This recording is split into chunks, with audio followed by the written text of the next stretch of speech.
ಓಂ ಶಾಂತಿ. ಇಂದಿನ ದಿನಾಂಕ 10/10/2025. ಪ್ರಾರ್ಥ ಮುರುಳಿ ಬಾಪ್ತಾದ ಮಧುಬನ. ಮಧುರ ಮಕ್ಕಳೇ, ನಿಮಗೆ ಒಬ್ಬ ತಂದೆಯಿಂದ ಒಂದು ಮತ ಸಿಗುತ್ತದೆ.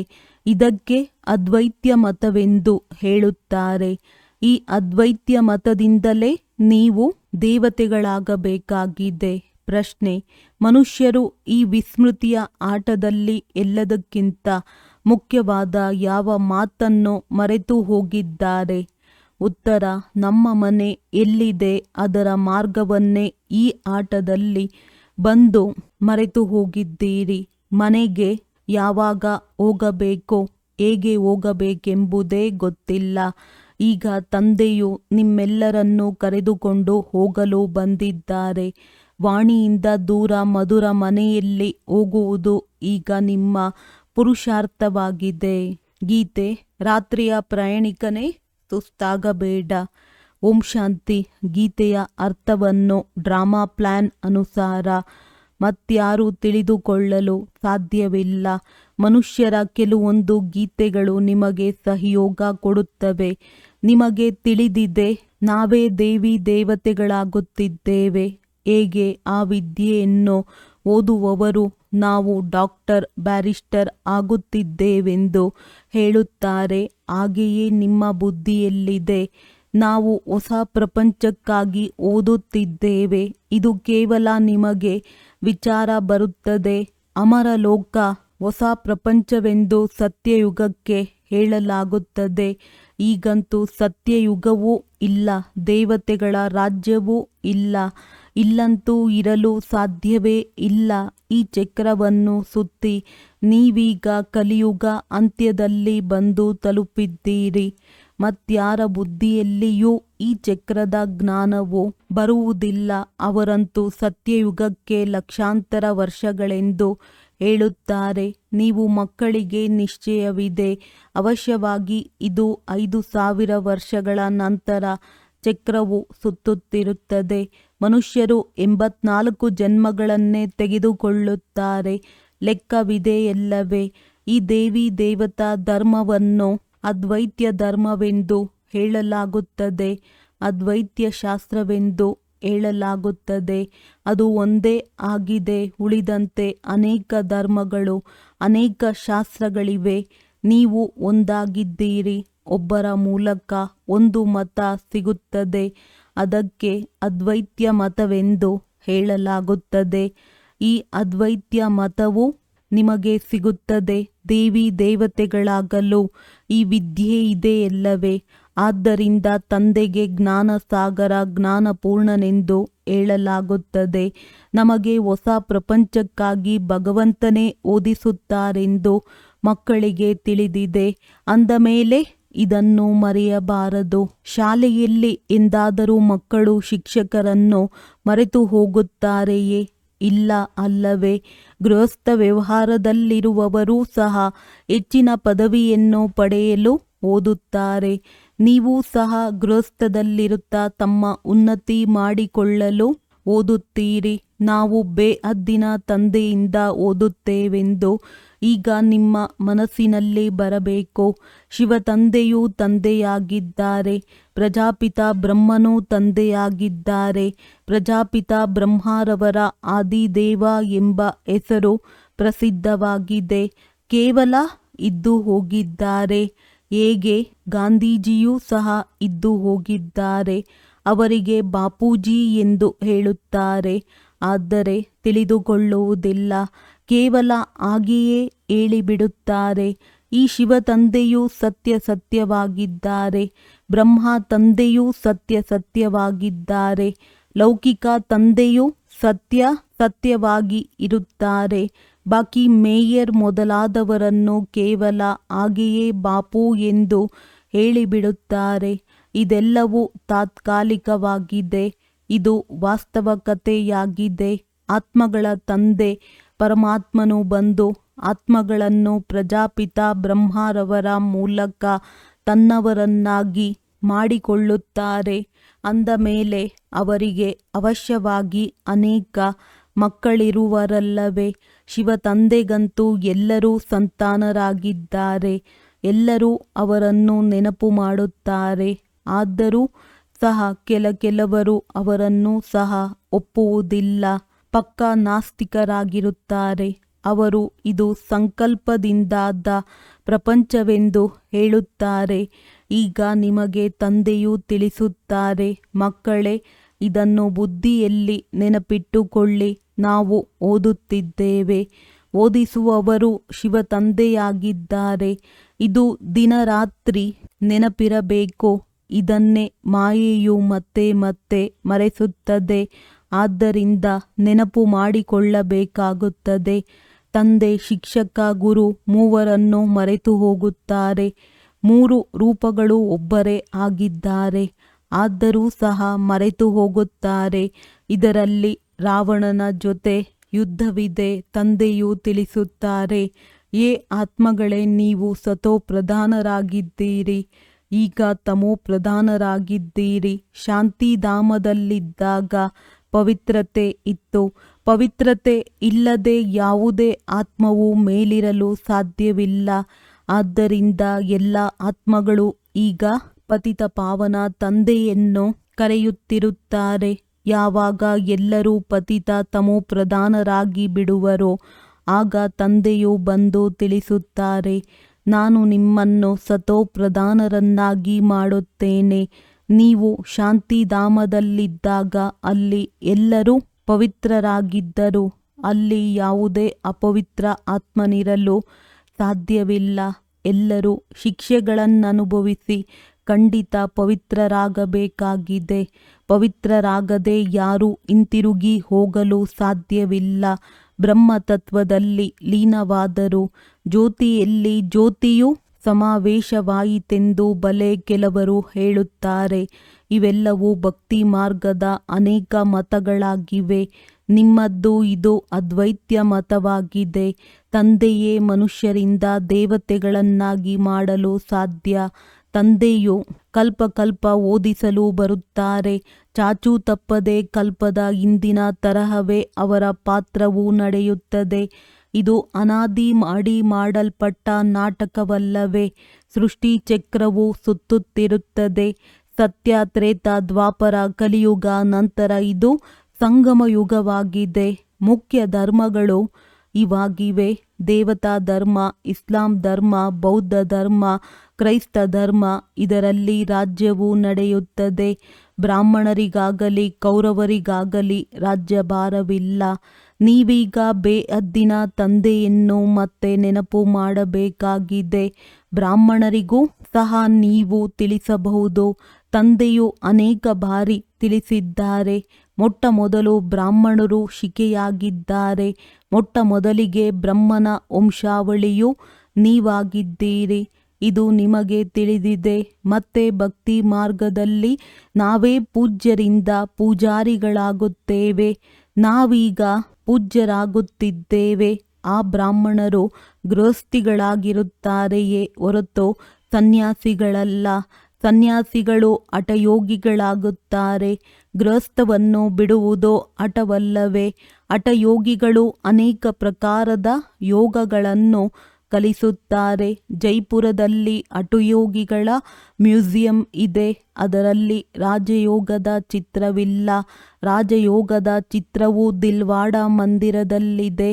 ಇದರ ಮ್ಯೂಸಿಯಂ ಅಂತೂ ಇಲ್ಲ.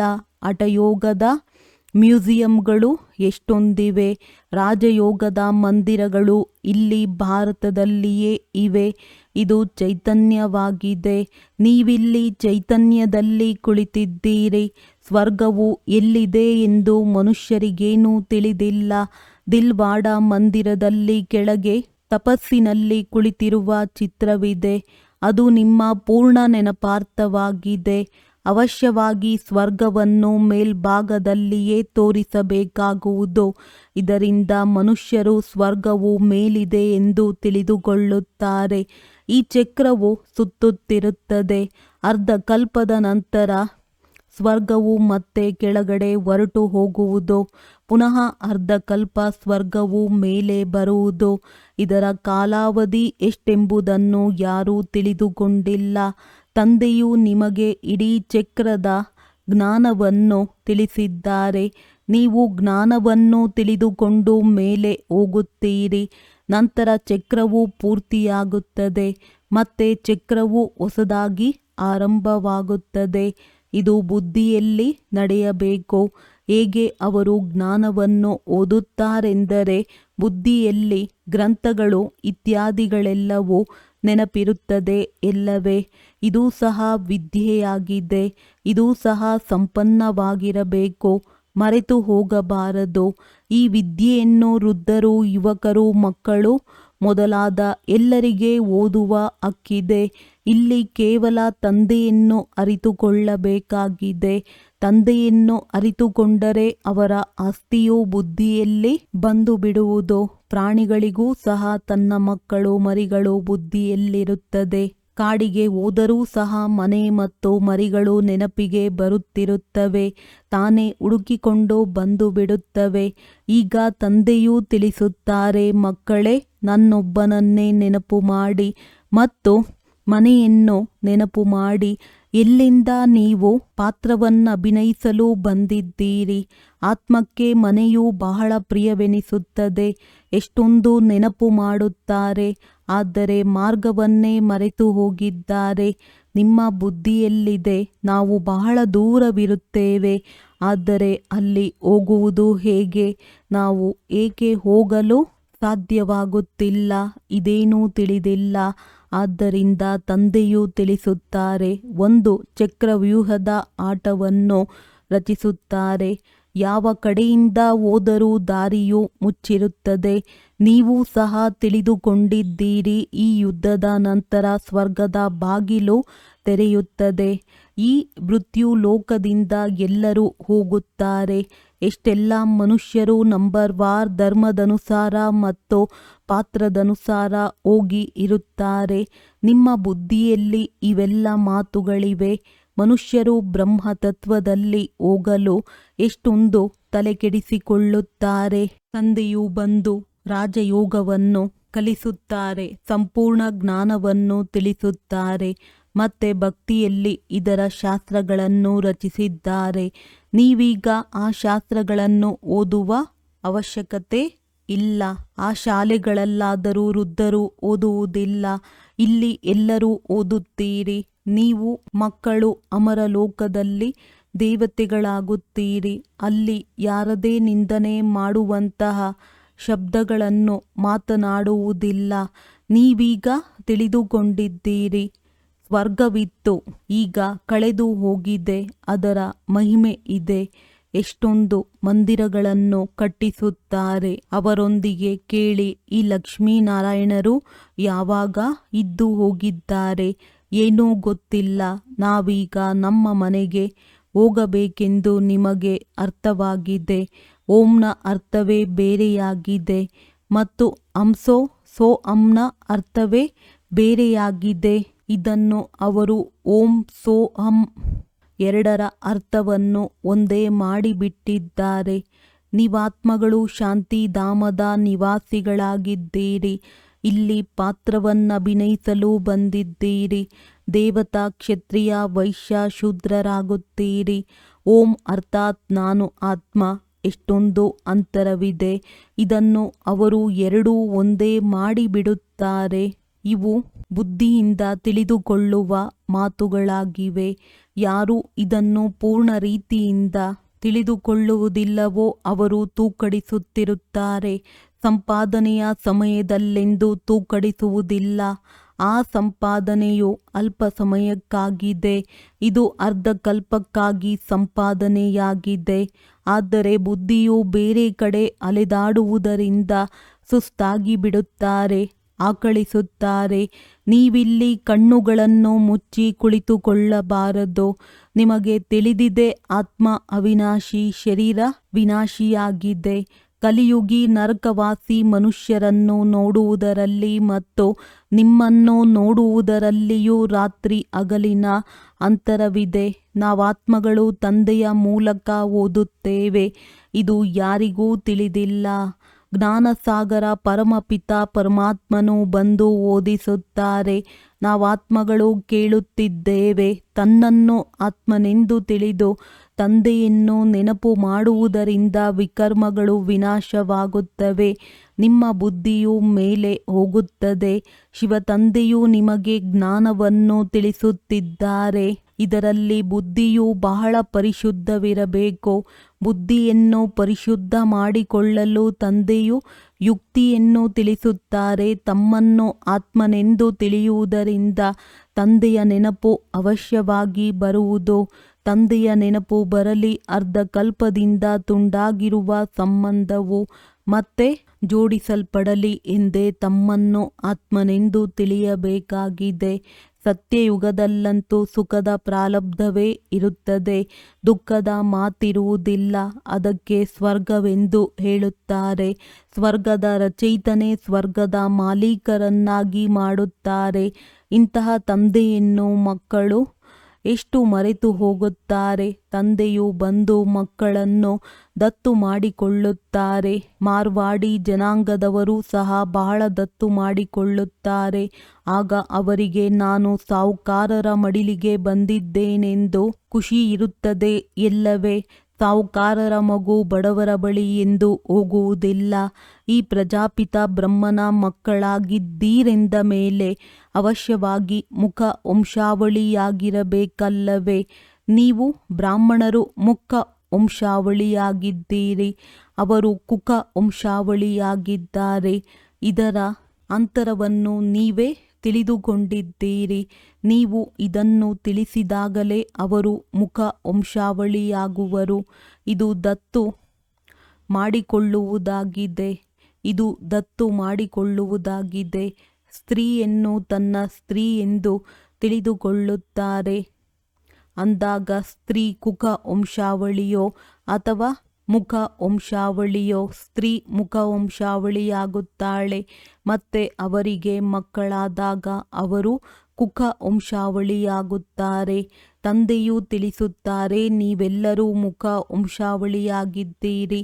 ನನ್ನ ಜ್ಞಾನದಿಂದಲೇ ನನ್ನವರಾದರಲ್ಲವೇ ನನ್ನ ಮಕ್ಕಳಾಗಿದ್ದೀರಿ. ಇದನ್ನು ಹೇಳಿದೊಡನೆಯೇ ನಶೆ ಏರುತ್ತದೆ. ಅಂದಾಗ ನೀವೆಲ್ಲರೂ ಮುಖ ವಂಶಾವಳಿಯಾಗಿದ್ದೀರಿ. ಆತ್ಮಗಳು ಮುಖ ವಂಶಾವಳಿಯಾಗುವುದಿಲ್ಲ. ಆತ್ಮವು ಅನಾದಿ ಅವಿನಾಶಿಯಾಗಿದೆ. ಈ ಮನುಷ್ಯ ಸೃಷ್ಟಿಯು ಹೇಗೆ ಪರಿವರ್ತನೆಯಾಗುತ್ತದೆ ಎಂಬುದನ್ನು ನೀವು ತಿಳಿದುಕೊಂಡಿದ್ದೀರಿ. ನೀವು ಮಕ್ಕಳಿಗೆ ಬಹಳಷ್ಟು ಯುಕ್ತಿಗಳು ಸಿಗುತ್ತವೆ. ಆದರೂ ಸಹ ತಂದೆಯು ಹೇಳುತ್ತಾರೆ, ಏನಾದರೂ ಧಾರಣೆಯಾಗುತ್ತಿಲ್ಲ ಅಥವಾ ಹೇಳಲು ಬರುತ್ತಿಲ್ಲವೆಂದರೆ ಕೇವಲ ನೀವು ತಂದೆಯನ್ನು ನೆನಪು ಮಾಡುತ್ತಾ ಇರಿ. ಆಗ ಭಾಷಣ ಮಾಡುವವರಿಗಿಂತಲೂ ಶ್ರೇಷ್ಠ ಪದವಿಯನ್ನು ಪಡೆಯುತ್ತೀರಿ. ಭಾಷಣ ಮಾಡುವವರಾದರೂ ಬಿರುಗಾಳಿಯಲ್ಲಿ ಬೀಳುತ್ತಾರೆ. ಅವರು ಹಾಗೆ ಬೀಳದೆ ತಂದೆಯನ್ನು ನೆನಪು ಮಾಡುತ್ತಾ ಇದ್ದರೆ ಹೆಚ್ಚು ಪದವಿಯನ್ನು ಪಡೆಯಬಲ್ಲರು.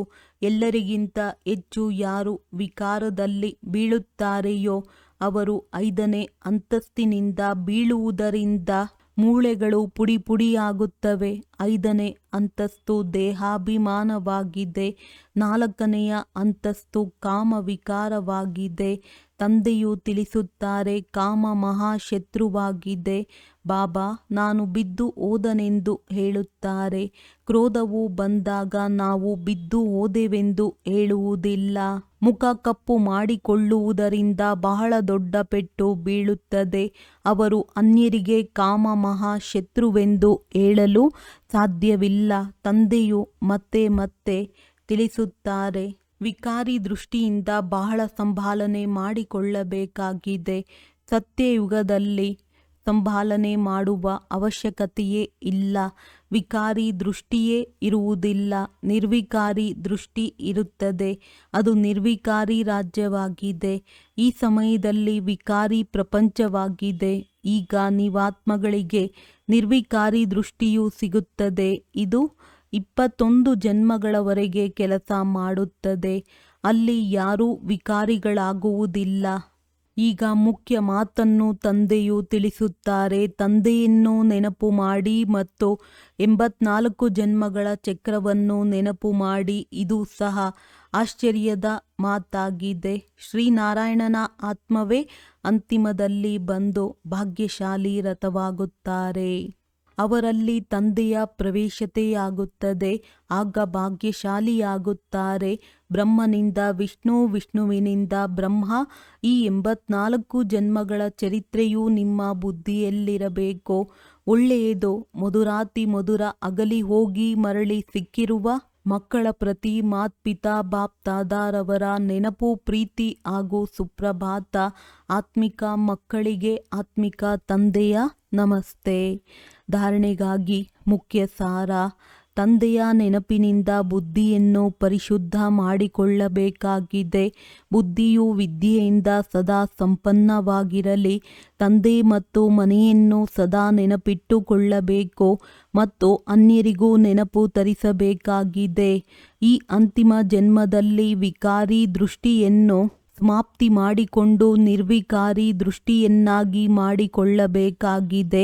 ವಿಕಾರಿ ಕಣ್ಣುಗಳ ಮೇಲೆ ಬಹಳ ಗಮನವಿಡಬೇಕಾಗಿದೆ.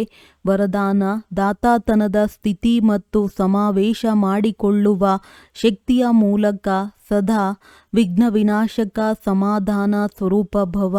ವಿಘ್ನ ವಿನಾಶಕ ಸಮಾಧಾನ ಸ್ವರೂಪರಾಗುವ ವರದಾನ ವಿಶೇಷ 2 ಮಾತಿನ ಆಧಾರದ ಮೇಲೆ ಪ್ರಾಪ್ತಿಯಾಗುವುದು.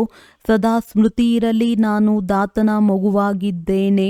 ಆದ್ದರಿಂದ ನಾನು ಎಲ್ಲರಿಗೂ ಕೊಡಬೇಕು. ಮಾನ್ಯತೆ ಸಿಕ್ಕಿದರೆ, ಸ್ನೇಹ ಸಿಕ್ಕಿದರೆ ಆಗ ಸ್ನೇಹಿಯಾಗುವೆ ಅಲ್ಲ, ನಾನು ಕೂಡಲೇಬೇಕು. 2 ಸ್ವಯಂನ ಪ್ರತಿ ಹಾಗೂ ಸಂಬಂಧ ಸಂಪರ್ಕದಲ್ಲಿ ಸರ್ವರ ಪ್ರತಿ ಸಮಾವೇಶ ಮಾಡಿಕೊಳ್ಳುವ ಶಕ್ತಿ ಸ್ವರೂಪ ಸಾಗರ ಆಗಬೇಕು.